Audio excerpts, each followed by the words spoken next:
Bem-vindos ao podcast Cine Desgraça, onde a sétima arte e a realidade deprimente são estudadas a fundo. E qual é o tema de hoje?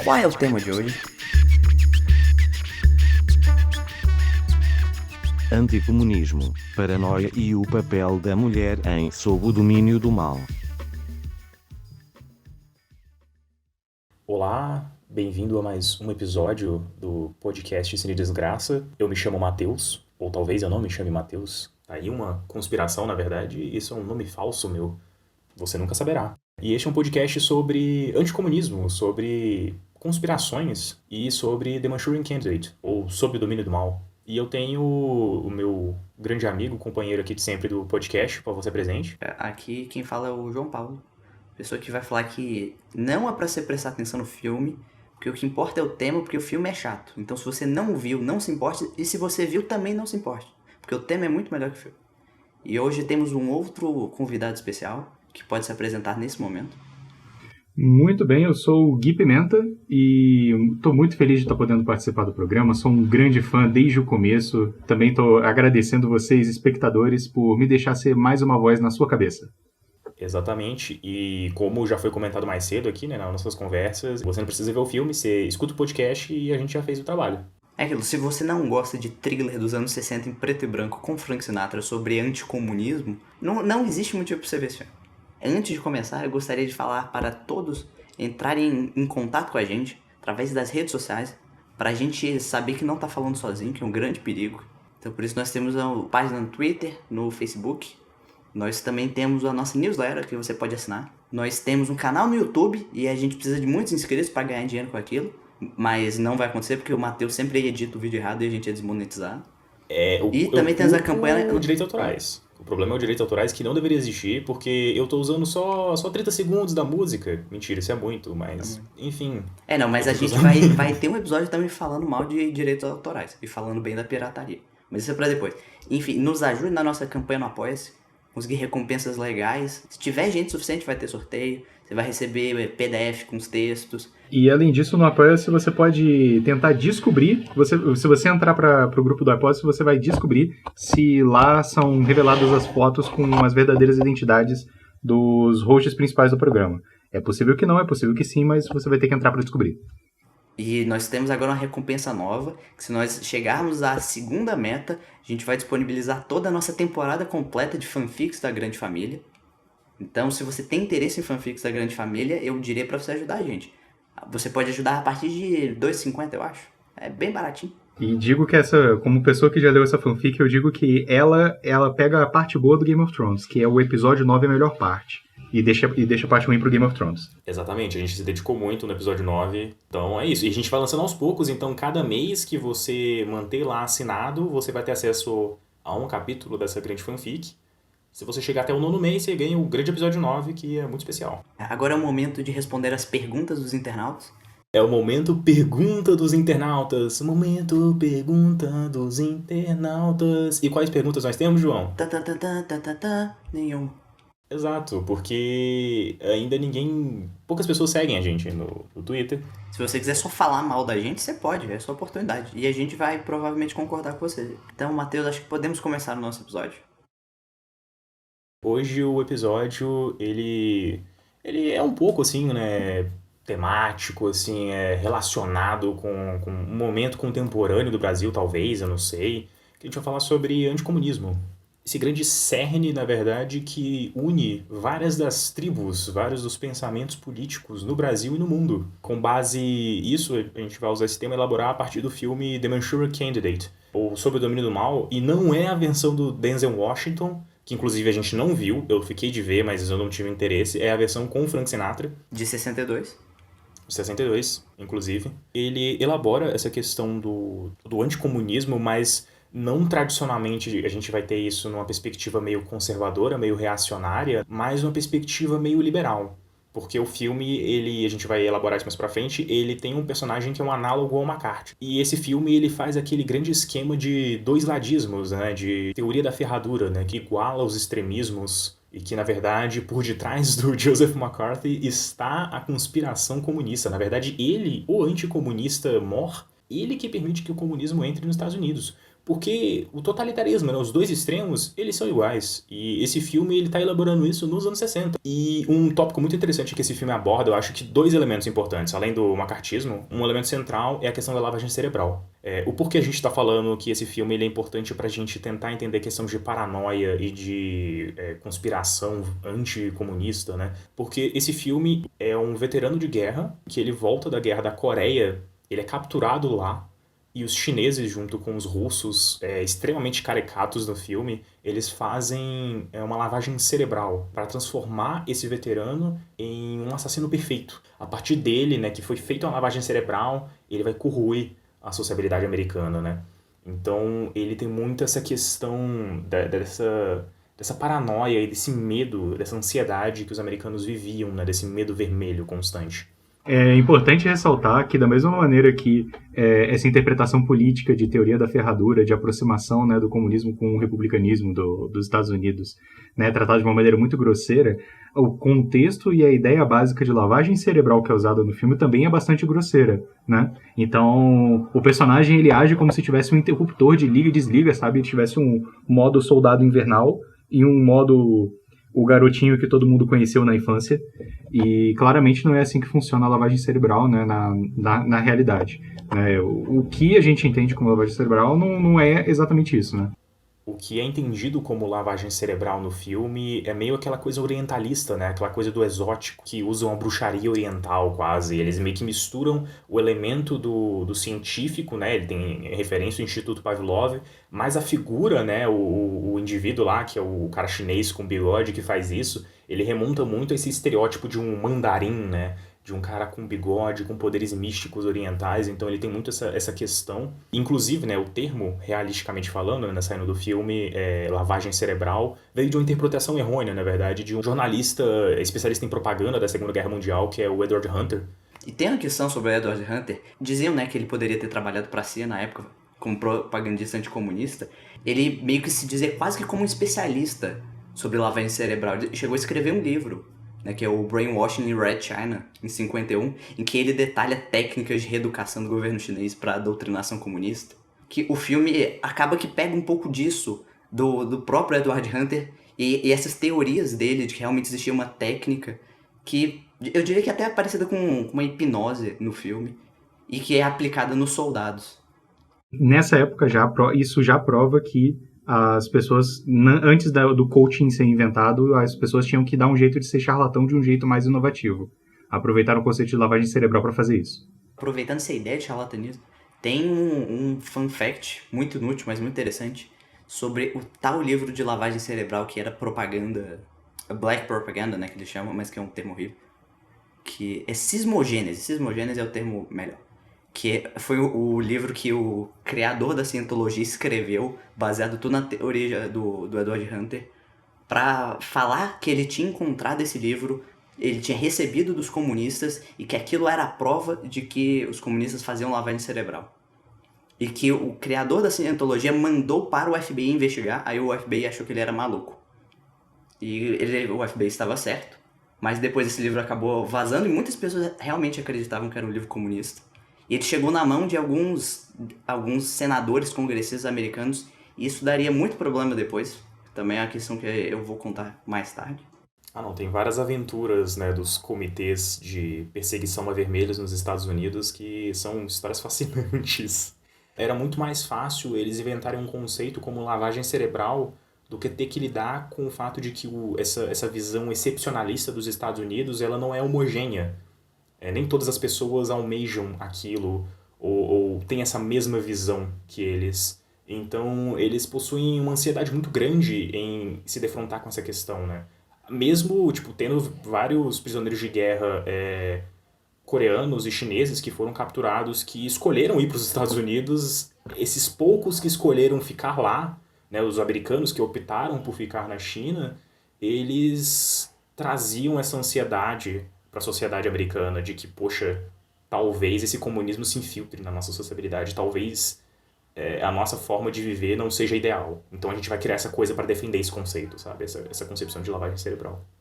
Os americanos, os estadunidenses, eles têm uma dificuldade muito grande de sair da interpretação autocentrada da realidade, né? A gente vai falar disso mais pra frente, eu tenho certeza, que é uma coisa que acontece frequentemente no filme, né? De como a visão de mundo da galera da produção do filme afeta severamente o que uma conexão mínima com a realidade, sabe? Isso pra mim ficou bastante claro nas discussões com o filme, fica assim, a dificuldade deles tirarem a interpretação de dentro do próprio umbigo. E no caso desse filme muito particular desse liberalismo estadunidense, que ele se mostra muito incapaz de articular críticas políticas e sociais, e ele sempre acaba recorrendo à fraqueza do homem para acabar escapando desses dilemas, dessas dificuldades que eles encontram. Mas que culpavam essa falha, por exemplo, da família, né? Eles tinham essa ansiedade de que o novo papel que a mulher desempenha na família, que não é mais unicamente centrada, né, em cuidar dos filhos e responder o seu marido, mas ela agora está indo para o espaço público, gerava filhos que eram fracos. Né? Essa corrupção da família gera a corrupção do indivíduo que permite que o comunismo entre. Né? Essa é a visão deles. Mas um outro ponto que eu acho interessante na gente analisar é como essa concepção de mundo, ela vê esse outro que é o totalitário, né? Esse regime totalitário que vai dominar nossas vidas, que vai controlar os nossos desejos, e essa ansiedade, esse outro que vem de fora, sendo que é esse momento nos Estados Unidos em que a gente tem a constituição de um aparato todo de agências federais, a gente tem o FBI ficando cada vez mais forte e perseguindo realmente cidadãos americanos, a CIA tem todos os desenvolvimentos na área, né, da publicidade, em realmente tentar manipular os desejos e ansiedades das pessoas. Essa ansiedade, ela vem da própria sociabilidade capitalista, mas eles não conseguem conceber isso e eles enxergam isso nesse outro que se torna totalitário, sabe? Por exemplo, em 56, as próprias Forças Armadas Americanas emitiram um relatório em que eles confirmavam de que eles não tinham encontrado nenhum aparato que promovesse lavagem cerebral. Eles não conseguiam entender ainda direito aquela questão dos combatentes americanos e como que eles agiam como prisioneiros de guerra. Mas essa é a questão interessante. Os comunistas e toda essa paranoia sobre lavagem cerebral não criaram a lavagem cerebral, mas os Estados Unidos resolveu pesquisar isso loucamente. Aí veio o grande projeto MKUltra da CIA, que surgiu no comecinho dos anos 50, tem até alguns relatos de que assim, alguns primeiros documentos poderiam até ter chegado na mão do Edward Hunter, ainda no ano de 50, mas que começaria com mais força a partir de 53, em que a CIA estaria testando várias técnicas para interrogatórios ou assassinatos de figuras. Vem vários experimentos que eles fizeram com drogas, ou testes com choque elétrico, tortura. E também eles chegaram até a criar cachorros por controle remoto. Eu não sei se deu certo, mas tinha uns cachorros por controle remoto, que eram cachorros programados para matar pessoas com um toque de um botão. Mas o problema é que é muito difícil encontrar informação sobre o projeto MKUltra, porque em 73 teve uma grande destruição da maior parte da documentação por causa do escândalo de Watergate, eles tinham medo que vazasse tudo. Mas a gente ainda vai falar mais sobre essas coisas, porque a gente quer fazer um episódio só falando mal da CIA, porque a CIA é uma organização terrorista. Não, e percebam que, como o plano de doguinhos assassinos é uma coisa maligna, porque todo mundo vai deixar o doguinho chegar perto. A pessoa que não deixa os doguinhos chegarem perto já morreu por dentro. Então os alvos vão ser sempre suscetíveis ao doguinho. Exato, a pessoa que não deixa o doguinho chegar perto tá trabalhando na CIA. É a técnica da CIA e também parece muito com um vilão do James Bond. A conclusão que eu chego é que a vida imita a arte e a arte imita a CIA. Eu acho que agora a gente já pode começar a parte sobre o macartismo, né? Que esse movimento político anticomunista que surgiu nos Estados Unidos no começo dos anos 50, né? Que o grande símbolo dele, né, que tá no nome, é o Joseph McCarthy, que ele era acho que um senador republicano do estado de Wisconsin, que ele começa a criar essa ideia de que existem vários comunistas infiltrados dentro do governo americano e que eles querem destruir por dentro, né? E essa é a questão do filme. O filme trabalha exatamente com isso, de que tem comunistas lá dentro, só que na verdade o comunista que está lá dentro é o cara que é equivalente ao McCarthy. Qual é o nome dele, Matheus? É o Aislinn. Ele não é um personagem análogo ao McCarthy, é tipo basicamente o McCarthy, porque inclusive aquela cena, né, dele conversando com o secretário de Estado lá e falando: eu tenho aqui esses papéis com um nome, com a lista de 200 e tantos comunistas dentro do Departamento de Estado dos Estados Unidos. Foi uma coisa que ele realmente fez, uma carta fez, assim. Sim, tem vídeo disso. Sim, você pode pesquisar no YouTube, assim, tem vários vídeos dos comitês que aconteceram nessa época, se você pesquisar, e é uma loucura, sabe? É uma coisa muito análoga hoje em dia. Até porque um outro aspecto que a gente vai falar, né, é como esse momento histórico é o da segunda onda, né, de ameaça vermelha, e potencialmente a gente vive a terceira onda, né, de ameaça vermelha. Então existem vários paralelos. E uma outra referência que eu quero fazer ao McCarthy, ele é uma figura desse anticomunismo populista, né? Eu acho que essa é a questão mais fundamental dele, porque o anticomunismo ele é aquela amálgama que une diversos movimentos políticos. Os conservadores estadunidenses, já na época da Grande Depressão, eles acusavam o próprio Roosevelt de ser um comunista, né? As políticas do New Deal, elas eram acusadas de serem comunistas e acusavam depois o Eisenhower de ser um grande comunista. Então o McCarthy, ele não é o cara que, digamos assim, enlouquece a política dos Estados Unidos, ele é só aquele cara que ele consegue, por ser meio toscão, assim, ser uma figura meio sem papas na língua, ele consegue embalar uma popularidade, assim, entre as pessoas de uma maneira geral. Ele é o Bolsonaro da época, né? Ele é basicamente o Bolsonaro da época. Foi o cara que passou o protetor solar, pegou a pranchinha de surf e surfou na onda perfeitamente, né? Só que no momento em que convinha falar que as pessoas eram comunistas, né? Existia um potencial ganho político eleitoral em você acusar as pessoas de serem comunistas. Inclusive eu vou falar isso a respeito de um livro, né? Que eu acho que é a tese do doutorado do Mota, que ele fala sobre a indústria do anticomunismo e como várias figuras da política brasileira utilizam isso como uma forma de angariar votos, né? Existem ganhos políticos a serem feitos em você ficar gritando jargões e acusando o oponente de ser comunista e tal. E isso já acontecia nessa época. O macartismo ele só foi porque ele foi essa figura popular, né? Mas, por exemplo, quem está mais implementando medidas de perseguição a comunistas nos Estados Unidos é o próprio diretor da FBI, né? Que é o Hoover. O Edgar Hoover, ele realmente efetua uma caça às bruxas. Ele vai atrás de, não de comunistas, na verdade, de qualquer pessoa minimamente progressista nos Estados Unidos, pessoas que lutam por direitos civis, são perseguidas e algumas chegam a cometer suicídio, né? Por conta disso. Porque o Hoover é um tremendo sociopata. Então, apesar dele estar no nome do movimento, ele ele é quase um produto desse movimento que foi surgindo e se fortalecendo. O Nixon mesmo, ele surfou nisso. Ele e depois a gente pode falar de vários outros senadores republicanos, né? O Partido Republicano, ele pegou muita força depois tentando se aproveitar disso para conseguir um posicionamento político melhor, né? Conseguir um controle das duas casas. Até porque o Partido Republicano, nesse momento, ele não estava conseguindo ganhar quase nada por conta da popularidade que os democratas tinham por conta do New Deal, né? Sim, que eu vou explicar um pouquinho sobre toda a questão do macartismo e o New Deal.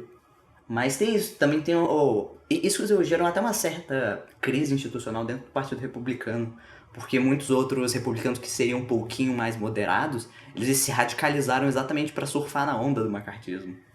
Exatamente. Eles começaram a surfar de brincadeirinha para ganhar voto e no fim o Partido Republicano hoje em dia é basicamente o partido fascista, né? Exatamente. É daí que começa, né? Não, mentira, começa antes. Mas aí, indo para a questão do New Deal, uma questão do macartismo é que tinha um boicote muito forte a programas do New Deal, principalmente na área de saúde pública.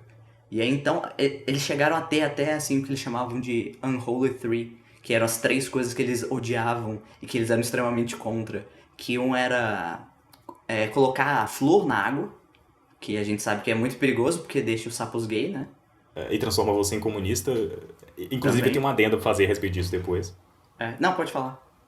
Não, quem faz referência a isso é o próprio Kubrick no Dr. Strangelove, o coronel lá que ele vai atacar, né, a União Soviética com bomba nuclear. Uma das razões dele é porque ele está se sentindo ameaçado, os fluidos corporais deles estão ameaçados e comprometidos por conta da fluoretação na água. Uma preocupação deles é que eles achavam que colocando flor na água poderia haver uma chance maior dos comunistas contaminarem a água de algum jeito. Não faz o menor sentido. Era isso e também uma outra coisa que eles achavam que o flor fazia mal. Deixava, sei lá, os jovens mais fracos e indefesos. Eles eram contra a vacina da polio, inclusive. Eu vou falar também. Mas essa questão do flúor é igual meu tio, que não deixava os meus primos comerem alface porque ele achava que a alface acalmava demais e deixava os meninos gays. Essa história é um episódio. Velho, o veganismo vai deixar as crianças gays, velho, é isso. Não como alface. Esse povo, com certeza, já acredita nisso, né? Não, Mas aí a outra questão é isso que o Matheus falou sobre vacina da poliomielite. Que eles achavam que a ideia de vacinação para todos é uma medicina socializada, né? Como eles chamam. Era uma influência comunista dentro do Ministério da Saúde. E aí meio que virou um negócio zoado. Aí virou igual vacina do coronavírus, ou o povo que acha que vacina dá autismo. Se torna essa politização da vacina. Aí eles falam, não, vocês que estão politizando a vacina. Pois é, a gente acha que essa questão é nova, não, mas os republicanos dos Estados Unidos já estão fazendo isso há muito tempo, velho. É incrível, os caras são pioneiros em toda desgraça política. Não, mas o Brasil é ainda mais pioneiro. A gente tem a revolta da vacina que é mais antiga. É verdade, mas aí é uma questão, é muito mais sensato do que você pensar, sei lá, uma dona de classe média nos Estados Unidos achar que flúor vai transformar o filho dela em comunista, ou que a polio vai fazer uma lavagem cerebral nela. Agora que a vacina vai matar preto pobre no Brasil, é muito mais incrível. Faz muito mais sentido a vacina tá lá pra matar pobre. Mas voltando para a questão da lavagem cerebral, e outro perigo da lavagem cerebral eram medidas quanto à saúde mental. Porque eles começavam a achar que tratamento psicológico, psiquiatra, medicamentos eram também instrumentos comunistas de dominação. E daí vem um momento de uma grande treta, que era um ato institucional sobre saúde mental na Alasca. Que eles queriam melhorar a questão de saúde mental, viram que o Alasca era muito isolado, muitas pessoas tinham vários problemas. Eles queriam instalar mais hospitais, queriam fazer tratamentos melhores para a população. Só que os caras eram tão piratas que eles achavam que aquilo, como o Alasca é muito pertinho da Rússia, os russos iam se aproveitar daquilo para fazer lavagem cerebral, internar as pessoas para elas virarem comunistas. E aí eles chegaram a chamar o projeto de Siberian Act, exatamente por causa dos russos, e que é uma conspiração tão grande, mas com aquela cara de conspiração clássica, que junto com os comunistas, quem que estavam? Os judeus, os católicos, os psiquiatras e a ONU, que tinha a intenção de transformar os hospitais em campos de concentração. Ou seja, era o surgimento daquelas pirações completas que a gente tem tanto hoje em dia. Inclusive a gente tem adotado essa perspectiva meio anticatolicista no Brasil, que nunca foi coerente com o Brasil por ser um país muito católico, recentemente, né? Porque aparentemente o Papa, ele é um comunista comprado pelo PT.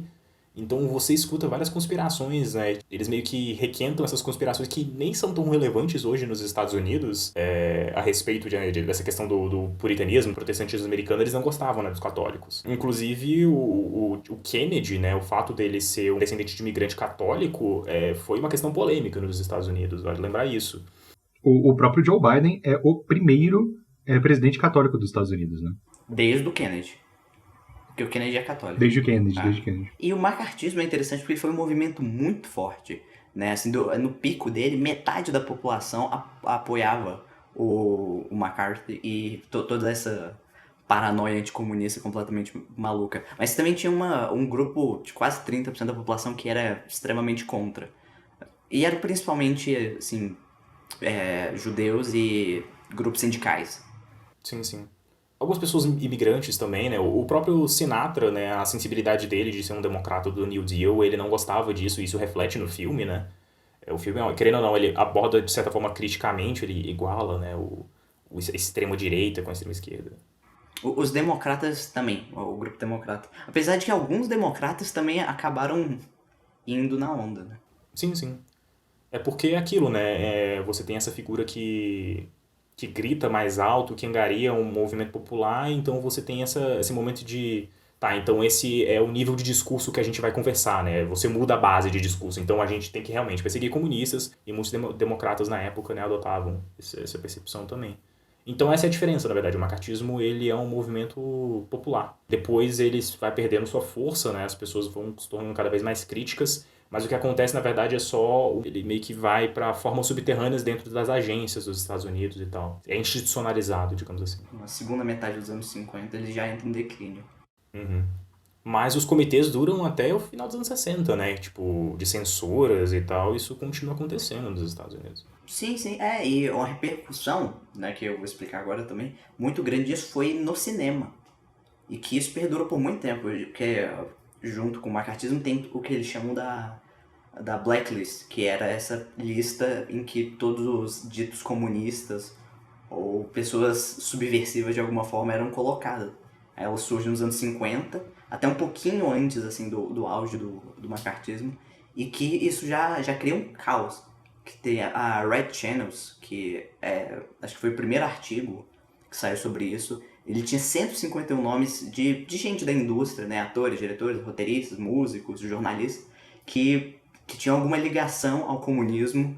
Alguns não faziam o menor sentido, logicamente.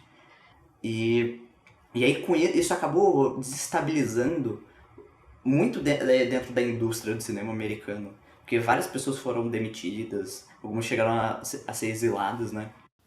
Me corrija, John Paul, eu não sei se eu me lembro que o próprio Ronald Reagan, nessa época que ele era ator, ele chegou a ser uma figura de liderança dentro de algum sindicato pelego lá dos Estados Unidos e ele perseguia, né, figuras que eram consideradas subversivas, né, ele dava lista de nomes e tal, então ele participava, né, dessa caça às bruxas também lá. Eu não sabia dele, mas eu sei que realmente tinha um movimento muito forte pra você sair caguetando as pessoas.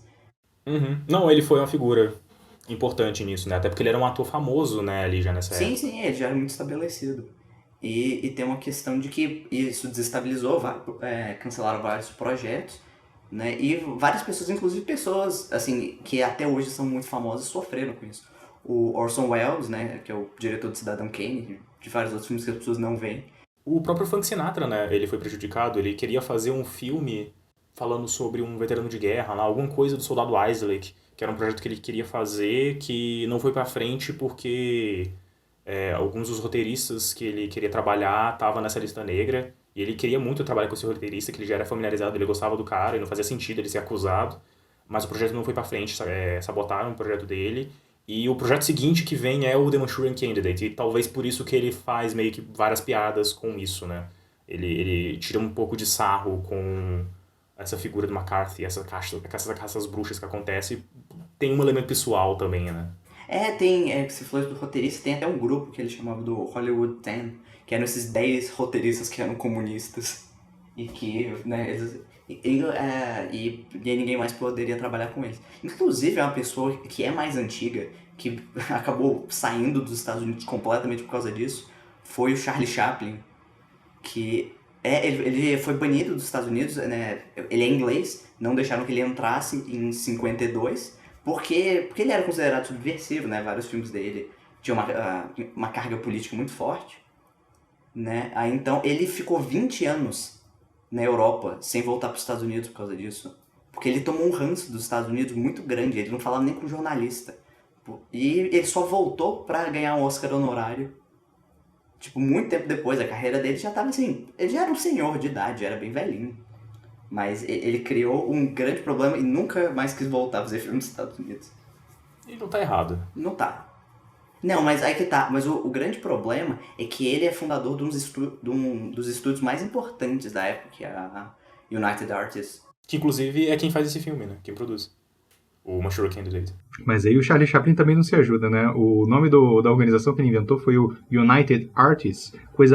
Esse é o nome mais comunista que eu consigo imaginar pra indústria do cinema. Exato. Artista já é o quê? Já é esquerdista safado. E United tem Union no nome, que é coisa de comunista, então...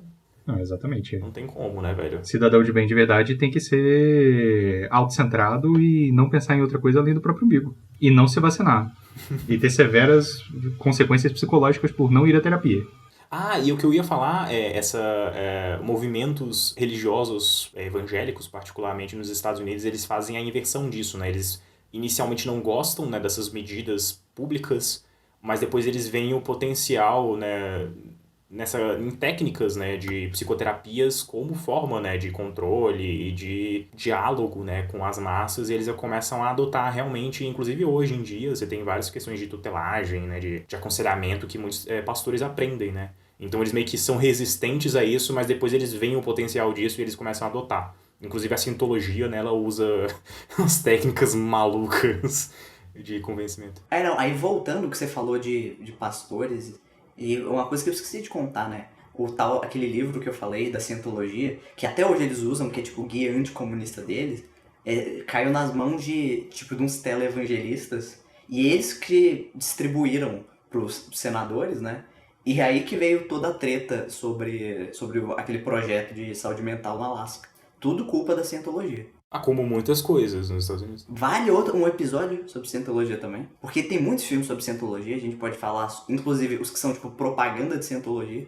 Não, e é uma boa baliza, porque vocês vão saber que se alguém da Cientologia vier abordar vocês pra criticar o fato de que vocês falaram mal deles, é porque o podcast tá tendo alcance. Não, então é isso. Assim como o grande Padilha Episode vai ter o episódio da Cientologia. Eles têm um nome diferente aqui no Brasil, né? Porque o nome Cientologia era meio que mal visto. Aí eles têm um nome meio diferente, mas eu não sei qual é. Eu não faço ideia. Eu só consigo pensar na do Tim Maia, mas eu tenho quase toda certeza que é diferente. Leia o livro. Leia o livro. É diferente, mas é parecido. Leiam o livro. Cara, é muito bizarro o Tim Maia fazendo propaganda constantemente da porra do livro, velho. Mas leia o livro. Não, e eu cheguei a pesquisar depois. Eu achei que era um livro, mas não. Aparentemente é tipo uma coleção de 200 livros sobre todo o conhecimento do universo. Porra, o Tim Maia é foda, né, velho? O cara quer que eu faça uma outra graduação. É graduação racional, né? Pois é, eu só queria dançar, curtir o rolê, e o cara tá querendo que eu estude todo o conhecimento do universo bizarro. Só um adendo que, apesar do filme tratar muitas coisas de uma maneira meio grosseira, como, por exemplo, a teoria da ferradura e a maneira como eles tratam lavagem cerebral, uma coisa que o filme faz muito bem é o uso dos símbolos patrióticos, né, dos símbolos dos Estados Unidos ao longo do filme. Né? Como assim? É muito comum, e é uma marca registrada dos filmes dessa época, que falam do medo, do anticomunismo no geral, usar muitos símbolos americanos para exaltar o país e exaltar o modo de vida dos Estados Unidos. E, ao mesmo tempo, à medida que você assiste, o filme fica cada vez mais claro como todos os símbolos são cuidadosamente usados. Né? Então, sempre que o personagem que sofreu a pior das lavagens cerebrais, ele começa a agir em nome dos comunistas, né? Ele entra no seu modo soldado invernal, ele sempre tem na cena a figura de uma águia careca. Né? Ou então, o personagem que é o McCarthy, do filme, que eu esqueci o nome de novo. O Matheus, me ajuda? É o Weisling, eu só sei o sobrenome dele, eu não lembro o primeiro nome. O Weisling, né? E a figura do Weisling é extremamente associada à figura do Abraham Lincoln, que é uma coisa que inicialmente me causou muito estranhamento, porque eu não imaginei que eles fossem tentar fazer uma conexão entre um Aileen, né, um personagem que teoricamente a gente tem que não gostar, com o próprio Abraham Lincoln. Mas de qualquer jeito isso é uma coisa muito comum. E em toda cena que ele tá também tem ou o busto, ou a imagem, ou o quadro, ou em algum lugar o Abraham Lincoln também tá. Ou ele mesmo tá vestido de Abraham Lincoln. Isso acontece em uma parte do filme. Na festa fantasia. Mas eu acho que eu tenho que acrescentar que, na verdade, o filme ele não quer que você não goste dele. O filme, ele meio que trata ele como se fosse um bufão. Ele na verdade, o filme ele é muito interessante porque ele tem essa perspectiva de uma ferradura, né, de igualar esses extremos. Mas ele meio que redime a extrema-direita, porque, na verdade, ela serve de porta para que o verdadeiro inimigo, que é a galera da extrema-esquerda subversiva, ocupe por detrás, né, das maquinações da extrema-direita e tome o poder. O Weisling, ele é um bufão manipulado, né, pela esposa dele, que é a controladora comunista por detrás. Inclusive, a construção do personagem dele, ele é só um cara muito burro e manipulado. Então, tipo, o filme, apesar de ter essa concepção de igualando os dois extremos, na verdade, existe um inimigo muito bem claro, muito bem definido, né? Porque o filme ele é um anticomunismo, uma visão anticomunista liberal, né? Então, apesar dele fazer críticas a essa extrema-direita, digamos assim, essa direita conservadora, eles não estão errados em buscar a subversão, em perseguir essas pessoas. Eles só são ingênuos em detectar que as ações deles podem colaborar com os comunistas. Esse é o erro deles. E eu diria que a questão da representação do Lincoln, eu acho que não é nem assim, a questão é como se fosse um subtexto do filme. Não, eu acho que é a ideia do próprio personagem querer se conectar e se mostrar como semelhante ao Lincoln. Porque o Lincoln, eu diria assim que ele é o maior símbolo do Partido Republicano até hoje, né? Então, essa ideia de querer se aproximar dessa grande figura, e é a coisa engraçada, né? Porque o Lincoln, da época do Partido Republicano, o Partido Republicano hoje nunca faria as coisas que o Lincoln fez. E eles sempre tentam recuperar, né, a figura do Lincoln. Mas é engraçado ver também que os republicanos de hoje usam isso, eles criticam o Partido Democrata com base nessas coisas. Mas eles não conseguem olhar para o próprio Lincoln, que com certeza é incompatível com os ideais modernos. E eu acho muito interessante porque o Lincoln, ele é um presidente que foi assassinado, né? Então o filme ele tá dando esse meio que esse foreshadowing, né, a respeito do futuro trágico do Aisling, talvez. Então eu acho que tem esse elemento, né, essa associação, né, dos republicanos com o Lincoln, né, em tentar se recuperar a imagem deles, né. Nós somos esse partido reacionário, populista, escrotão, mas não, pô, a gente tem o Lincoln. É o anjo da guarda, quase. É o nosso anjo da guarda e tal, nossa história e tal. Com certeza. E falando em easter egg, uma coisa que a gente nunca vai saber se foi uma coisa planejada ou se é paranoia de quem está assistindo o filme e acha que tudo é intencionalmente bem feito. Em uma cena muito curta em que as pessoas estão passando, em que os personagens estão passando pelo meio da rua, eles passam por um cinema e em cartaz nesse cinema está Pinóquio, do Walt Disney, que eu achei muito curioso de ter sido escolhido o filme que fala sobre o fantoche e o menino de brinquedo, que é controlado pelos fiozinhos. E que ele mente, né? Um dos temas centrais do Pinóquio é a questão da mentira, né? Então o Pinóquio simboliza o Lula, né? Esse político cara de pau, o pai da mentira. Porra, agora esse foi raciocínio de republicano mesmo, eu não entendi nada. Aproveitando essa questão de que você tá falando de easter egg, é só uma dúvida que eu ainda não entendi. Faz algum sentido a menina ir vestida de carta? Porque eu não entendi porque que a menina vai pra festa vestida de carta. Ela ganhou aquela fantasia? Não, eu acho que é referência à Rainha Vermelha da Alice, sei lá, velho. Mas eu realmente não entendo. Pra mim aquilo não faz sentido, porque se você não viu o filme, tem essa questão que o cara, tipo, o gatilho da lavagem cerebral dele são as cartas. É o baralho, aí depois o Frank Sinatra, que eu não sei o nome, descobre, e aí ele usa isso. Mas aí tem a cena em que, tipo, a namorada dele aparece na festa fantasia vestida com essa carta. Por que ela está exatamente com o negócio que é o gatilho? Existe alguma explicação? Ou é, tipo, só uma facilitação narrativa? É o feliz coincidência, o roteiro mandou. De verdade não tem muita não. Até porque as outras pessoas elas estavam vestidas de personagens assim, símbolos americanos, né? Alguma coisa muito relacionada à história do país. Então o próprio cara que estava na lavagem cerebral, ele estava vestido de cowboy, né? Essa era a cena que nós temos o nosso bufão vestido de Lincoln. E a esposa dele também estava vestida de um outro símbolo nacional de lá. Então ela tá vestida de carta, eu acho que foi só por conveniência de roteiro, né? Para deixar bem claro, é o ponto de que a rainha de ouros especificamente tira ele do transe. E a frase, por que você não joga um pouco de paciência, coloca ele no transe. E aí o cara tava em transe especificamente quando ele viu a rainha, que era a única das 52 cartas do baralho que poderia tirar ele do transe, a namorada dele tava exatamente com a carta. Pura coincidência. Mas eu acho que, além de ser um atalho de roteiro, uma falha, né, assim, eu acho que existe um elemento subtendido também nisso, no fato dela ser uma mulher que tem esse poder de tirar ou colocar, né, a forma como as mulheres são representadas no filme, elas são sempre abordadas como ou pessoas que manipulam, né, como a própria mãe, ela tem esse controle, né, dos homens, ou elas têm o potencial de controlar. Eu acho que também tem esse elemento, né? Porque o filme, na verdade, a gente está falando de anticomunismo, mas no roteiro do filme em si, ele não aborda a política, em nenhum momento.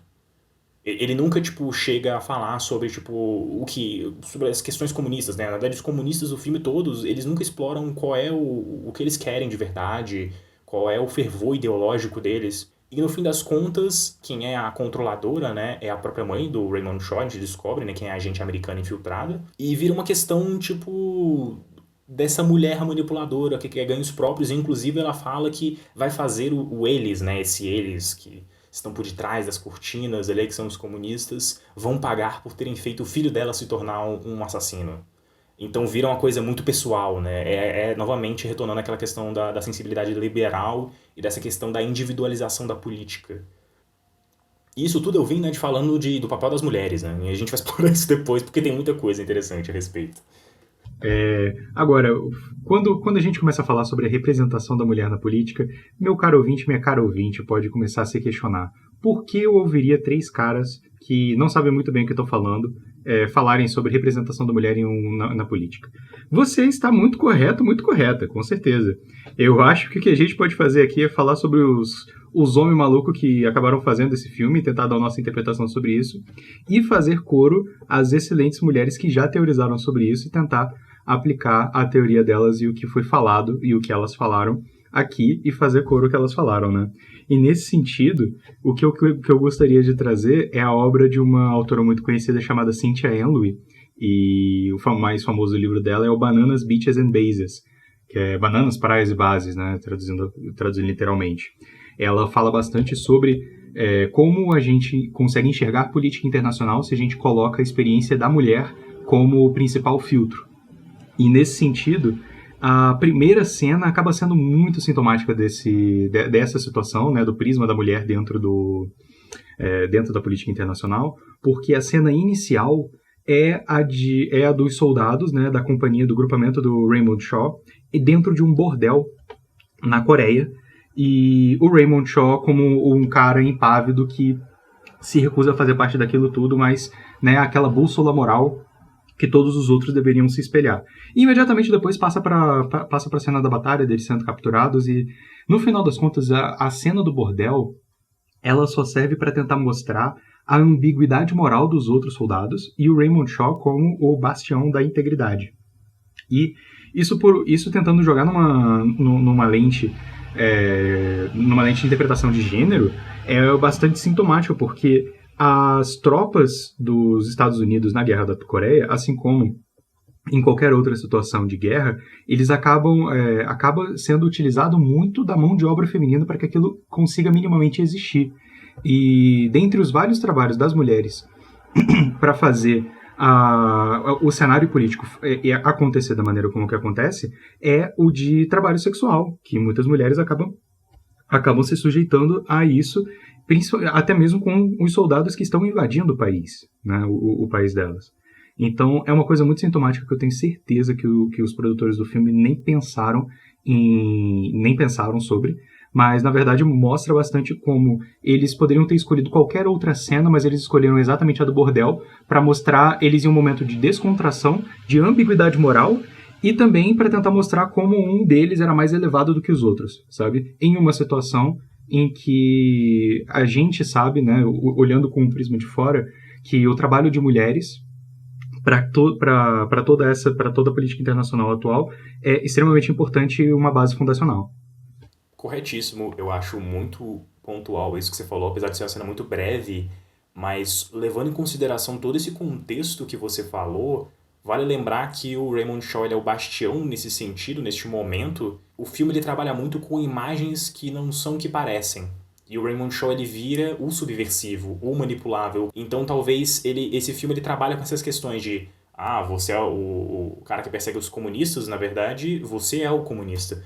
Você é o bastião moral, mas na verdade você é o subversivo. Talvez querendo atingir uma certa hipocrisia, sabe? Nesse sentido, essas aparências elas enganam. Mas o filme ele sempre faz essa inversão, mas ele nunca faz essa inversão de uma maneira propriamente crítica. É sempre aquela inversão literal, né? Sempre essa inversão literal a pessoa que na verdade é boazinha, ela é má. Com certeza. E assim, a parte da representação da mulher na política, ela não para só na primeira cena, né? A maneira como todas as outras mulheres são colocadas dentro do filme, elas também revelam bastante como os próprios produtores, o diretor do filme, encaravam o papel da mulher dentro da política, né, e na vida pública. Porque a personagem icônica para isso é a mãe do Raymond Shaw, e também no papel da namorada e das outras mulheres que ficam como se fossem na figuração, em que mudam, em que tentam se adequar mais ou menos à realidade dos homens, né?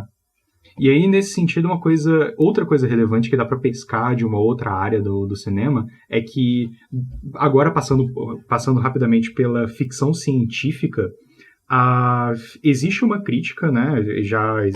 Vocês podem encontrar um TED Talk sobre isso, de outras mulheres falando sobre esse tema de uma maneira muito melhor do que eu, mas que Na segunda metade do século XX, época da Guerra Fria, muitos autores de ficção científica começaram a se perguntar aquela pergunta assim: e se a inteligência artificial, e se as máquinas se rebelarem e tentarem tomar o poder?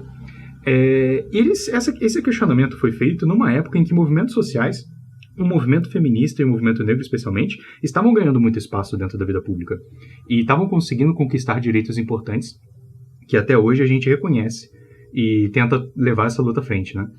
E nesse sentido, a crítica que é feita será que essas pessoas, esses caras que escreveram e falavam o que será de nós se a inteligência artificial, se a máquina tomar o poder, eles não estão, na verdade, inconscientemente falando, e se as mulheres tomariam o poder?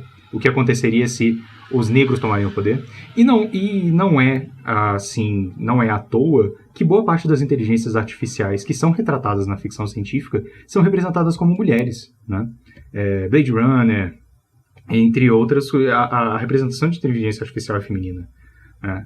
E, ao mesmo tempo, o que é um paralelo muito válido para esse filme, que no final das contas ele fica falando o que aconteceria se os comunistas conseguissem se infiltrar na vida pública, né? E eu acho que eles não conseguem perceber que, na verdade, eles também estão falando o que aconteceria se as mulheres se infiltrassem na vida pública, através da personagem da mãe do Raymond Shaw, né? Que é realmente a raiz do mal que está deixando a vida e a família, como o Matheus falou mais cedo, se corromperem para todo o mal externo, né? Então é um reforço estrutural do papel da mulher na vida pública e na vida privada, muito sutil, que outra coisa que eu acho que os produtores e diretores, que a galera que fez o filme não deve ter percebido. E a gente não pode negar que o cinema hollywoodiano também tem muito isso das mulheres perversas, que elas querem poder, que elas querem controlar os homens ou controlar, sei lá, a família ou qualquer coisa. Quase um clichê do cinema dessa época. No próprio filme, o personagem, o marido dela, é quase inocente, né? Inocente no sentido de não perceber o mal, sabe? Porque a articulação, o ardil, todo vem dela. Ele é o bobinho, né? Voltando ao tema que a já usou, ele é o bufão. Então é realmente uma coisa que exime o homem de culpa nesse sentido. O problema da subversão é porque as mulheres não estão desempenhando bem o seu papel dentro da família. Elas estão angariando poder dentro da arena pública. Não só não estão desempenhando bem, existe o potencial de que elas estejam auxiliando diretamente, né, essa subversão da ordem social. Porque o comunismo não é como se existisse uma questão ideológica, né, uma questão de estudo e tal. Não, ele é uma falha. Ele não é uma presença. Inclusive no filme ele não é. Na verdade, os comunistas eles são pessoas que são ausentes das características que o americano possui. Inclusive o próprio cara do Instituto Pavlov, né, o chinês que hipnotiza, né, que faz a lavagem cerebral no Raymond Shaw, ele fala disso, né? A gente aqui tem um indivíduo perfeito. Eles transformam ele nesse agente comunista e ele é ausente da culpa e do medo, essas características típicas dos americanos. Então o comunista ele é a ausência da virtude, enquanto o americano ele é a virtude. Aproveitando, é um outro filme que a gente já tinha pensado em falar também, que é um curta chamado Red Nightmare, que é a história desse cara que ele tem um pesadelo e que ele acha que ele está no mundo comunista. E aí tem essa questão de que no filme, né, o Matheus falou dessas virtudes americanas. E essa noção americana do que é americano, do que é comunista, é muito, muito separado, né? Porque ele tem o dia dele normal e depois ele tem o pesadelo comunista à noite. E aí tem até um negócio muito zoado no filme, né? Que uma das primeiras frases que eles dizem no filme que nos Estados Unidos eles têm liberdade demais. Sim. E que o americano não sabe valorizar a liberdade que eles têm. E aqui um parêntese sobre o que é o Instituto Pavlov, né? Mais um potencial easter egg que a gente nunca vai saber se é a nossa obsessão por detalhes ou se realmente foi por design da parte da produção do filme. O Pavlov é um dos mais famosos cientistas da corrente do behaviorismo, né? O experimento dele é conhecido, é o mais famoso do behaviorismo, em que ele condicionou um cachorro a criar uma relação de causa e efeito. O que o Pavlov fez foi, ao longo de muito tempo, ele tocava uma campainha e dava comida para o cachorro. E depois de um tempo, o Pavlov reparou que bastava que ele tocasse a campainha que o cachorro já começava a salivar. Então, é a ideia básica de que você pode condicionar determinadas coisas para causa e consequência. É baseado nessa ideia básica, nessa premissa, que toda a ideia grosseira de lavagem cerebral do filme é construída, né? Então, o Instituto Pavlov acabou caindo como uma luva pro nome do instituto que os pesquisadores cientistas chineses comunistas malvados fizeram a lavagem cerebral malvada. Eles falavam nas chamadas do filme que esse filme ele era complexo, ele trabalhava com vários elementos antagônicos, a hipnose oriental e a ciência moderna e tal. Então o filme ele tenta trabalhar com essas questões, mas na verdade vira só uma grande confusão, né? Essa é o grande verdade, vira só uma coisa muito esquisita. O chamariz do filme era tipo, se você perder os primeiros 10 minutos, você não vai entender mais nada. Não é porque o filme é necessariamente bom, é porque ele é confuso. Aí que tá, ele não consegue desenvolver nada realmente muito bem. E eu não diria assim que, pra gente que, sei lá, vai falar que não gosta de filme velho, não. É só porque esse filme é ruim. É o Donnie Darko da década de 60, né? Não, sim. A galera entrava na escola, queria se pagar de culto e falava que viu o filme do Frank Sinatra lá. E principalmente quem entendeu o filme do Frank Sinatra. Que vale lembrar que esse filme ele teve negócio... Quem tinha os direitos era o Frank Sinatra, né? E, inclusive esse filme ele ficou sem exibição, né? Você não tinha como ter acesso a ele durante uns anos. E ele foi relançado, curiosamente, e foi bem recebido e aclamado em 88, que é já no final do período Reagan, né? Que é novamente quando a gente tem um ressurgimento de um surto, né? Não necessariamente uma onda, mas um surto de ameaça vermelha, né? Assim, o filme chegou a ser bem recebido pela crítica na época, mas ainda assim ele, em questão de bilheteria, foi muito fraco. E um filme, né, que, por exemplo, acabou tendo muito mais destaques do mesmo ano, é o Sol é para Todos, que eu acho que a gente pode até falar um momento, se a gente for falar sobre a representação racial, né, no Manchurian Candidate. Porque o Só para Todos é um filme que trata de questões raciais, mas ainda assim tem todos os seus problemas da época. Que eu acho que é o problema que qualquer filme dos Estados Unidos nessa época vai ter. Nossa, é um filme que você fica assim, se coçando, olhando pra representação, que fala sobre raça, mas que não consegue fazer autocrítica. É aquele famosíssimo Mississippi em Chamas, que é impressionante como o filme todo fala sobre questão racial nos Estados Unidos, mas ao mesmo tempo tem o cara branco, o paladino, o cara que tá realmente tentando resolver alguma coisa, e as pessoas negras são 100% jogadas de lado nessa situação toda. Se tem mais de 5 falas de uma pessoa negra consecutivas dentro do Mississippi em Chamas, é muito. Isso é uma coisa que, pelo menos, me incomodou muito, e olha que eu sou uma pessoa que tem muita dificuldade em reparar sutilezas e coisas para além da minha perspectiva de cara branco.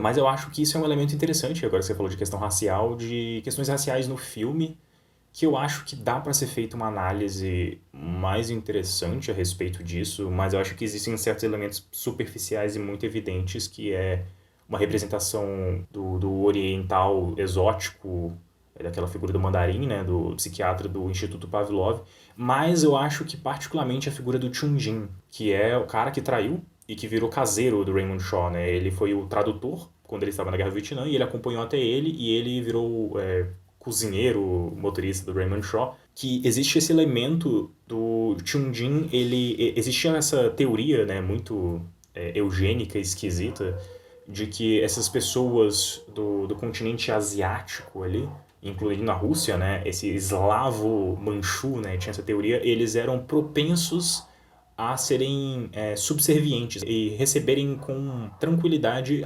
regimes autoritários. Isso explicava, em parte, porque eles aceitavam, por exemplo, a Revolução Russa, a Revolução Comunista que aconteceu na China.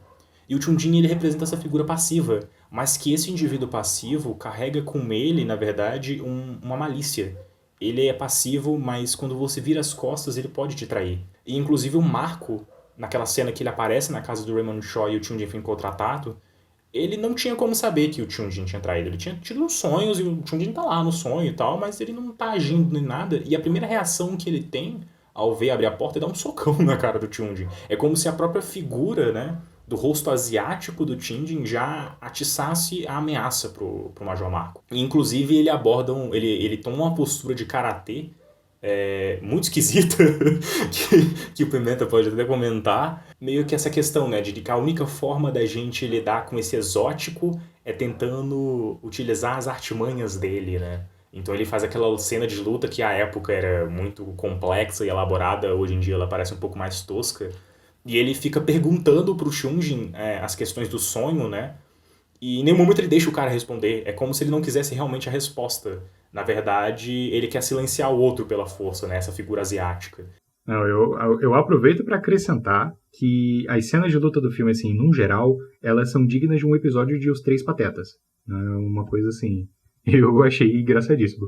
Essa pose de luta que ele fez, parecendo assim, estilo tigre, kung fu, para quem tá ouvindo conseguir entender o que ele fez, ele dobrou os dedos do meio. Né? Ao invés de colocar o dedo para dentro da mão, né, numa forma de punho, ele dobrou o dedo e deixou a parte do meio da metade do dedo, as falanges do dedo, como principal fonte para dar o impacto do soco.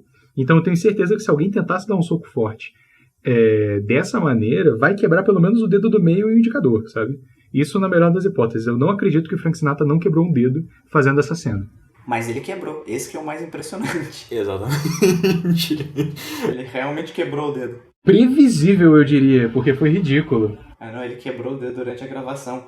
Tem até entrevista em que ele mostra, ele tem a marca de onde ele quebrou. Tipo, isso até ele velhinho, nos anos 80. Pelo amor de Deus, sabe? A pose do gatinho. Eu queria falar da paranoia antes, que a gente acabou pulando um pouco isso. Porque eu queria falar do texto do Hofstede, que ele tem o texto The Paranoid Style in American Politics, que assim, é um texto também do mesmo ano do filme, que aparentemente em 62 aconteceu muita coisa que eu não sabia. Crise dos mísseis em Cuba. É um ano muito simbólico. Ah, verdade, né? Aí que tá, mas eu não sabia desse texto, não sabia nem que existia esse filme. Foi você que apresentou esse filme, Matheus. Agora eu posso falar mal de você por causa disso. Exatamente. Eu não te apresentei o texto do Hofstadter, mas eu já tinha lido. E é um texto interessante. Aí é um texto interessante. Apesar de umas certas falhas, né, que eu vou tentar explicar também, ele é um texto bem importante porque ele analisa, né, o macartismo e o uso da paranoia pelo MacArthur e o Partido Republicano. E o texto é uma grande crítica ao Partido Republicano e isso, dele começando a usar o anticomunismo como uma forma de se repopularizar. E aí ele fala que nos Estados Unidos sempre tem isso, né? De que eles usam essa paranoia, sempre mais ou menos o mesmo modelo, para tentar criar um pânico social e conseguir uma influência. E que os comunistas na época eles eram tipo igual os Illuminati ou os maçons, que são sempre essas figuras que aparecem, né? Ele dá exemplos de pânicos morais relacionados aos católicos, né? Que existiram nos Estados Unidos. Sim, ele fala dos católicos, dos jesuítas e também, né, dos Illuminati e dos maçons. Só que ele explica, né, que os republicanos, eles estão usando essa paranoia como um instrumento de controle para as mudanças sociais que estão acontecendo. Eles querem promover o conservadorismo e o reacionarismo desse jeito, relembrando o passado e evitando qualquer tipo de mudança. E a mídia, ela finalmente consegue uma força para fazer isso, porque todos esses outros movimentos paranoicos, né, mais ou menos, e conspiracionistas, eles não tinham a mídia ainda para fortalecê-lo. Aí o macartismo é o primeiro grande movimento que consegue usar a mídia para criar toda essa confusão. Faz o uso da rádio e da TV, né, que tá surgindo ali, né, nessa época com muito... Sim, dos jornais também, vários jornais, revistas de direita, ganhou muita força nessa época, né? Igual eu falei da revista, que era uma revista zoadíssima de direita, que era anticomunista, em que saiu Blacklist. E o Edward Hunter, né? Ele era um jornalista que ficava fazendo essa propaganda anticomunista. E ele fala sobre como o anticomunismo é usado pelo macartismo, né? Com essa ideia de um inimigo, que é o inimigo que sempre vai trocando. Sempre esse movimento sempre tem um inimigo diferente, que é sempre muito estereótipo. É um estereótipo muito forte, de que ele é amoral, ele é sinistro, ele é onipresente, ele é muito poderoso, mas ao mesmo tempo ele é muito cruel. E aí vira aquele negócio, né, de que do jeito que eles colocam os comunistas é igual aqueles memes, em que a direita fica falando mal dos comunistas e da esquerda, só que a esquerda parece muito mais legal. Eles deixam muito mais legal do que na verdade é. Então, além dessas características, ele sempre tem, tipo, como se fosse um superpoder, né? Então seria o controle da mídia, ou, né, no caso do macartismo, seria principalmente a lavagem cerebral, que eles teriam esse poder. Mas também tem outros, como controle financeiro, né? Então os judeus aparecem nisso. E você tem a pior figura da história, né? Que é o George Soros, né? É verdade. Porque ele é judeu, ele é rico e ele é quase comunista. Na verdade, ele nasceu num país que foi pertencente à União Soviética, né? Quer dizer, Não, ou aliado. mas Né? é aquilo.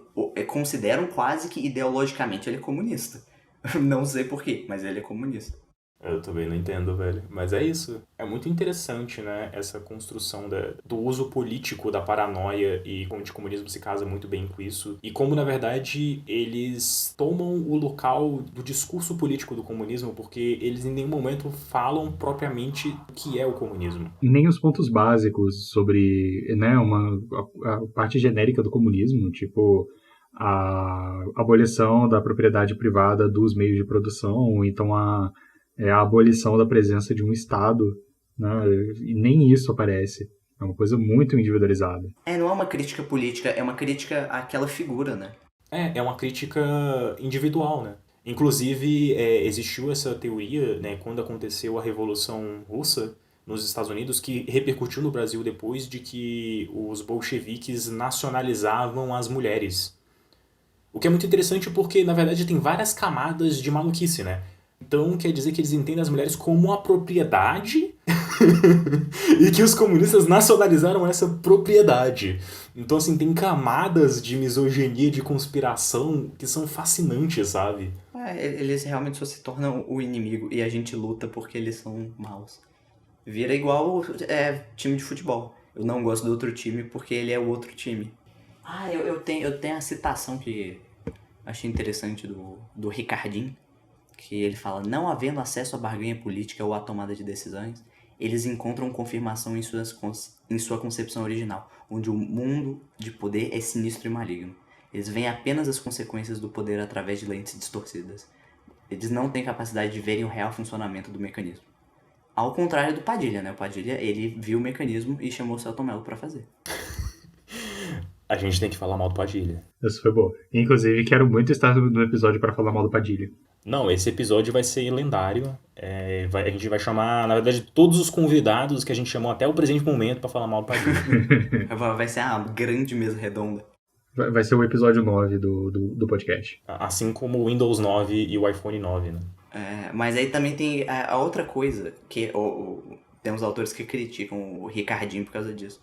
Porque ele acaba generalizando, ele tenta criar algo psicológico, uma interpretação psicológica da política e acaba generalizando demais. Isso serve, sei lá, até pra criticar certas coisas que fazem sentido. Então, por exemplo, tem um cara, eu perdi o nome dele, Thomas Frank, que ele é um historiador americano que ele fica chateado porque ele é um cara que fala sobre movimentos populistas, principalmente movimentos populistas de esquerda. Aí ele fica chateado, ele não gosta das coisas que o Hofstadter fala. Por exemplo, se você for pensar, por exemplo, a pessoa que eu conheço mais, nos Estados Unidos, o Bernie Sanders, né? Aí a gente troca comunismo pelo 1%, e aí, se você quiser falar que é a mesma coisa, você só tá encontrando um inimigo novo. Que as pessoas fazem, né? Existe a teoria da galera dos democratas, tipo, meio Hillary da vida, assim, do mainstream dos democratas, que chamam o Bernie de, tipo, o Trump da esquerda americana. Porque ele tem esse movimento dito populista. Mas eu acho que agora a gente pode trazer algumas informações que eu acho que eu acabei comentando, né, a respeito, durante o podcast, de como isso repercute no Brasil, né?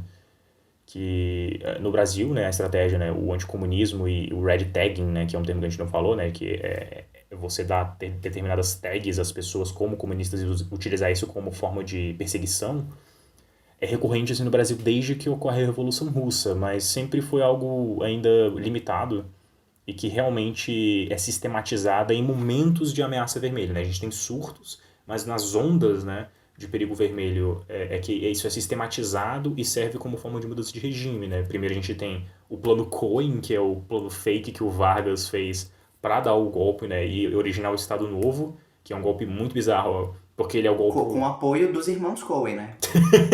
Que é muito interessante porque é meio que uma conspiração bolche-judaica, né? Sim. Porque tipo, Cohen é um nome típico de judeu e tal, então É bizarríssimo. A gente não pode esquecer que o Vargas, ele é meio nazista, né?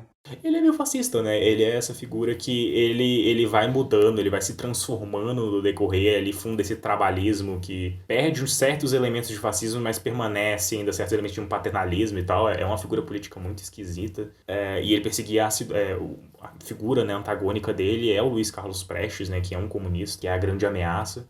Um outro momento que a gente tem esse pico, né, e tem a segunda onda de ameaça vermelha, que é nos anos 60, né, que a gente tem uma figura que é herdeira do Vargas, que é o cara que perseguiu os comunistas da primeira onda, o João Goulart, que ele era figura desse trabalhismo varguista depois, né, que é o varguismo mais, assim, à esquerda, talvez, mas ele nunca foi em nenhum momento comunista, né, e nunca representou nenhuma ameaça. Mas esse momento de onda serve como pretexto para a mudança de regime, e a gente tem um golpe. Então, e a gente está vivendo a terceira onda comunista. A história não serve como uma bula e não serve como um tomo que você pode prever as coisas, né?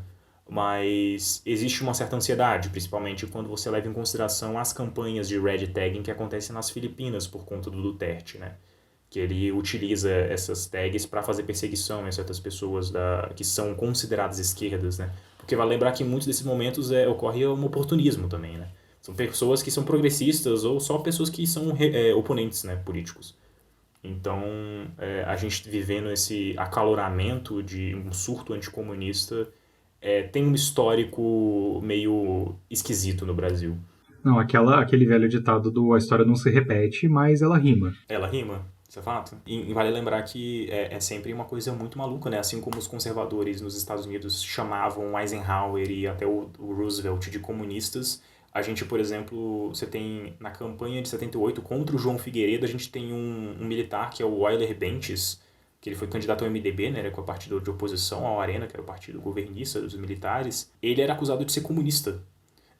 E não só ele, antes de ser acusado e antes dele se candidatar, quando ele ainda estava pensando o sistema de inteligência que foi construído no Brasil durante a ditadura, que é fundamentalmente perseguidor, né, dessas figuras, eles fizeram grampos telefônicos e vigiavam, né?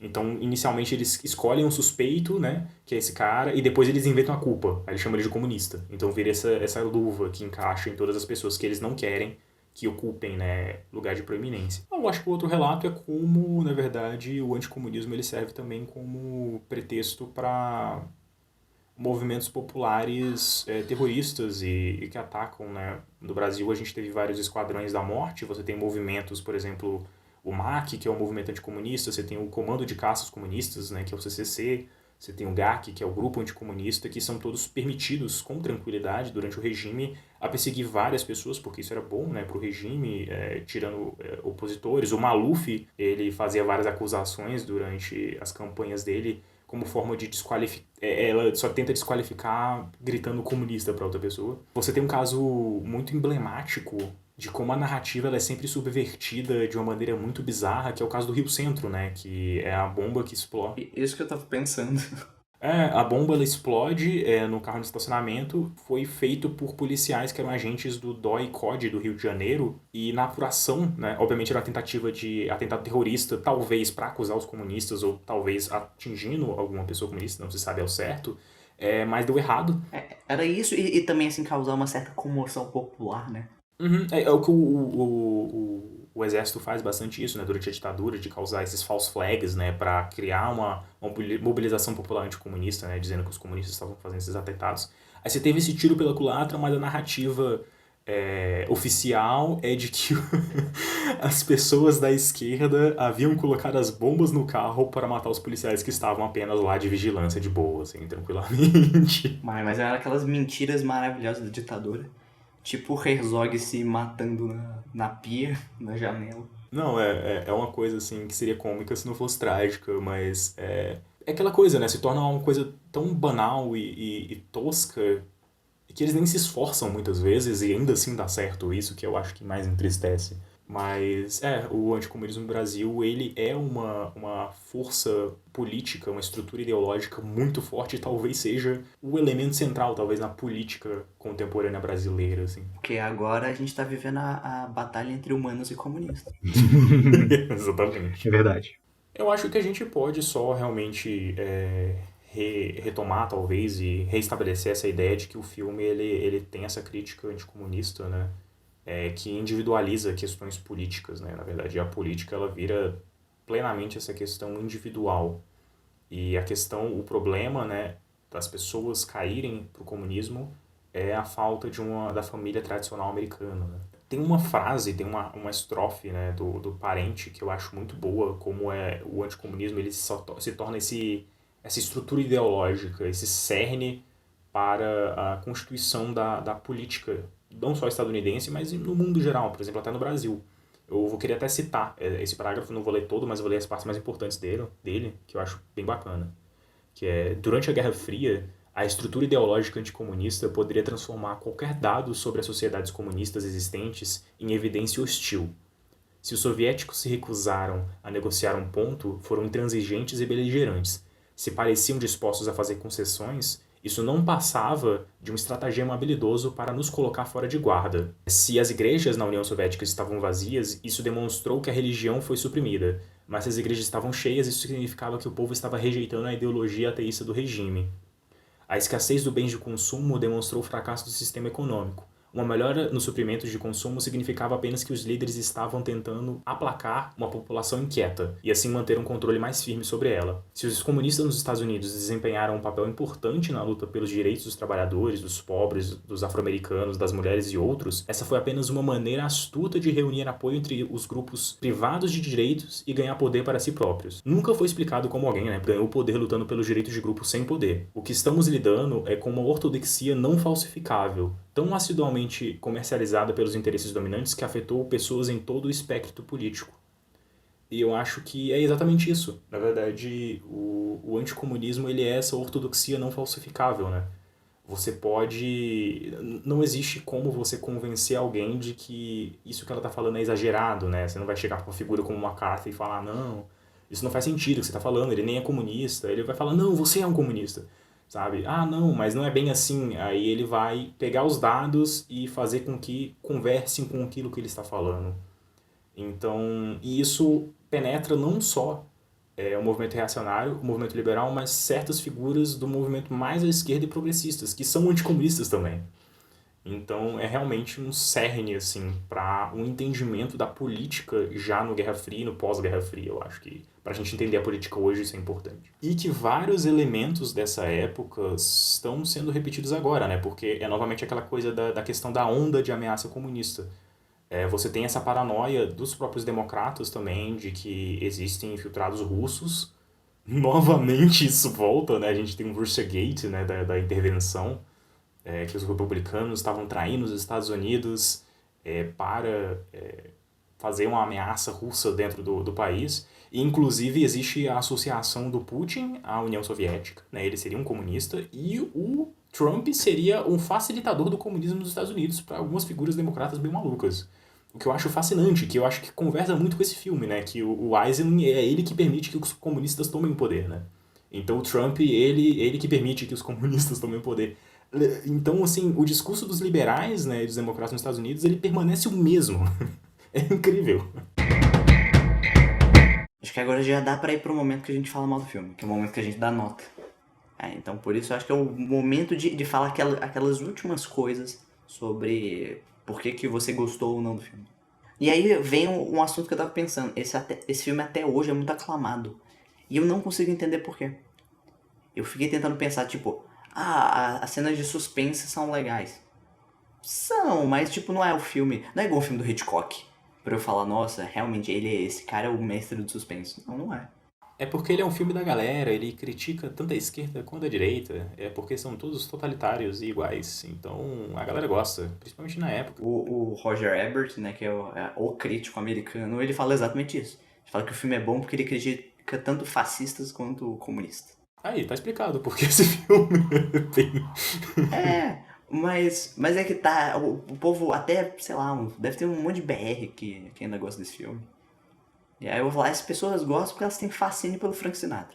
Porque pra mim a única coisa boa que o Frank Sinatra fez, além de ajudar a popularizar a Bossa Nova, foi cantar aquela música que depois regravaram de um jeito muito melhor pra finalização de Evangelho. Matheus, sua nota pro filme? A minha nota pro filme é 3 Abraham Lincolns, porque aparece muito no filme. Eu não sei o que isso significa. São só 3 Abraham Lincolns, essa é a nota que eu tô. Eu vou dar a nota 3 também. 3 Frank Sinatra quebrando o dedo. 3 dedos quebrados do Frank Sinatra. Não. 3 Frank Sinatras diferentes quebrando o mesmo dedo. Eu sugiro a nota simbólica de menos 13, balde de cocô, porque 13 é um número importante pra essa galera, pra lembrar, e é negativo porque realmente o filme não... Fora as valorosas e hilárias cenas de ação, e um uso meio... um uso bem feito, dentro do contexto de símbolos nacionais americanos. Todo o resto do filme chega a ser cômico de patético. E se você está aqui ouvindo até agora, você pode ir no nosso canal no YouTube ou mandar uma mensagem na rede social e fale sobre filmes pop. Porque a gente só vê uns filmes cult que ninguém conhece, aí depois ninguém vê o podcast e a gente não sabe por quê. É por isso, eu sugiro uns filmes que as pessoas assistam. Porque a gente não tem muito contato com pessoas, né? Então, vocês, pessoas, falem coisas que vocês assistam. Eu acho que a gente pode agora agradecer os apoiadores, porque Tem gente que dá dinheiro pra gente, né? Exato, é muito surpreendente que existem pessoas que estão pagando para que isso aconteça. E eu agradeço muito todas elas. John Paul, a sua voz bela, por favor, fale. Os nossos 2 grandes contribuidores. O Erison, que está tirando dinheiro do próprio filho para dar pra gente. E o Gino, que tá roubando dinheiro do governo americano para dar pra gente. Porque ele é realmente pago pelo governo americano para dar dinheiro pra gente falar mal do governo americano. Exatamente, ele está fazendo uma reparação histórica. Gino, nosso herói, muito obrigado. Ele é de uma família meio democrata, né? Então, desculpa qualquer coisa, obrigado pela reparação histórica. Nós sortearemos um filme no futuro próximo, a gente só precisa alcançar a meta. Então, quem quiser ajudar, vai ter sorteio de filme. Tem sessões mensais de filmes no nosso servidor do Discord. Você pode conhecer um povo legal, pode ir fazer amiguinhos, ou você pode conhecer uns sociopatas, mas aí, por isso, tem que ser só virtual, que é mais fácil de fazer o BO. Não, e, inclusive, a gente vai moderar, se tiver gente babaca, a gente bane. Ah, mas eu contribuí. Isso não dá desculpa, não te exime de ser um ser humano bom, um ser humano que não seja babaca. Então, se você utilizar linguagens preconceituosas, misóginas, transfóbicas, for escroto, mesmo contribuindo, a gente cancela a sua contribuição e te expulsa de lá. Se fizer propaganda do Ciro Gomes, aí expulsa na certa. Exatamente. Mas nós somos pessoas muito amáveis e adoraríamos que vocês participassem do nosso Discord para ver filminhos com a gente também. E a outra coisa que você pode fazer é nos seguir nas redes sociais, além da campanha do Apoia-se, nós temos o Facebook, Twitter e a nossa newsletter. E toda vez você vai ver coisinhas legais, a gente vai tentar interagir com vocês, então você sempre pode mandar pergunta, uma coisa. E como a gente não recebe ninguém, a gente tem muito tempo livre. Quando a gente começar a receber, a gente para de responder. Mas enquanto a gente não recebe nada, a gente com certeza vai te responder. Quando eu virar famoso, eu vou esquecer completamente de você, que contribuiu com R$5 e R$12. Mas, enquanto a gente não está, você pode fazer perguntas pra gente. Aproveita que por enquanto eu tô barato. Exatamente. Eu tô barato. Quando eu ficar caro, eu já não vou querer mais. Enfim, eu tenho apenas a agradecer a todas as pessoas, amigos próximos e todos que contribuem que esse podcast exista, né? Não necessariamente financeiramente, mas com participação, com tempo escutando. Isso é maravilhoso, porque é terrível você produzir algo e ninguém escutar. E oferecem opiniões e tal, é maravilhoso. Um beijo no coração de todos vocês. É isso, fiquem com este episódio. Eu gostaria de agradecer a presença do nosso querido Guilherme Pimenta, que veio aqui para falar de um filme chato. Então eu tenho que dar uma salva de palmas virtual, não vai ser de verdade porque vai estourar o microfone, mas finja que eu estou batendo palmas. E muito obrigado, Guilherme Pimenta.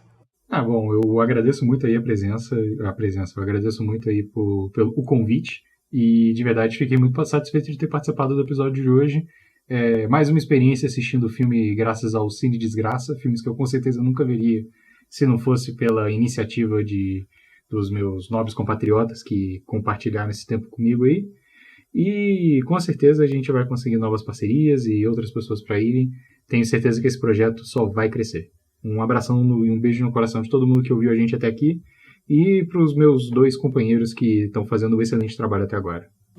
Obrigado. Tchau, tchau. Beijo. Adeus. Fly me to the moon and let me dance among the stars. Let me know what spring is like on Jupiter and Mars. In other words, hold my hand.